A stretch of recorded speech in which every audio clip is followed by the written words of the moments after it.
ప్రపంచంలో మనకి హిందువులకు అత్యంత పరమ పవిత్రమైనటువంటి స్థానం ఒక ఊరుంది. ఏంటి అది? కాశీపట్నం. కాశీపట్నం. అవునా? కాశ్యాంతు మరణాన్ముక్తి అని చెప్పి శాస్త్రం చూస్తుంది. కాశీలో చనిపోతే ముక్తి, ఇక మరలా జన్మ లేదు. అందుకని పూర్వకాలంలో కాశీ పోయినా కాడి పోయినా ఒకటే అని చెప్పి 70 ఏళ్ళు వయసు అయిపోయిన తర్వాత మొత్తం లగేజ్ సర్దుకొని కాశీకి వెళ్ళిపోయి అక్కడే నివాసం ఉండేవాళ్ళు, అక్కడే చనిపోయేవాళ్ళు.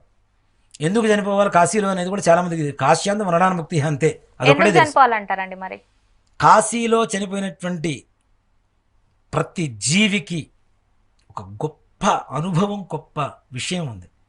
ఇంతవరకు ఏ సైన్స్కి అంతుబట్టనటువంటి విషయం.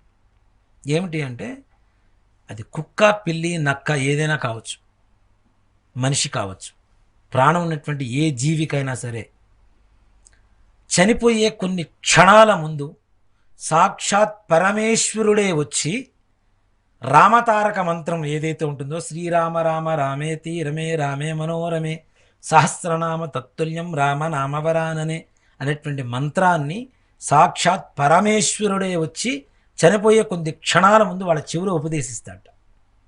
మీరు చూడండి, ఈ విషయం ఇంతవరకు ఎవరు చెప్పారో లేదో నాకు తెలియదు. కాశీలో చనిపోయినటువంటి ప్రతి జీవికి కుడి చెవి ఇలా పైకి తిరిగి ఉంటుంది, ఇలా పైకి తిరిగి ఉంటుంది, జీవి పైకి తిరిగి ఉంటుంది పక్క. దేనికి అంటే అది చెవి మనం వినపడపోతే ఏం చేస్తాం, ఇట్లా చూస్తాం కదా, ఇట్లా వింటుంటాం కదా. చెవి గోడకు కూడా చెవి ఆనిచి వినేవాళ్ళు చాలా మంది ఉంటారు. అందుకని గోడకు చెవులు ఉన్నాయని చెబుతుంటారు. చెవి రిక్కించడం అంటారు. రిక్కించడం అంటే ఏకాగ్రత చూపించడం. వినపడకపోతే అది వినటం కోసం చెవి పైకి లేస్తుంది.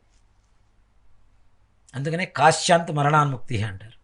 కాశీలో చనిపోతే మరలా జన్మ ఎందుకు ఉండదంటే సాక్షాత్ పరమేశ్వరుడే వచ్చి రామతారక మంత్రాన్ని ఉపదేశించిన తర్వాత ఇంకా జన్మ ఎక్కడది?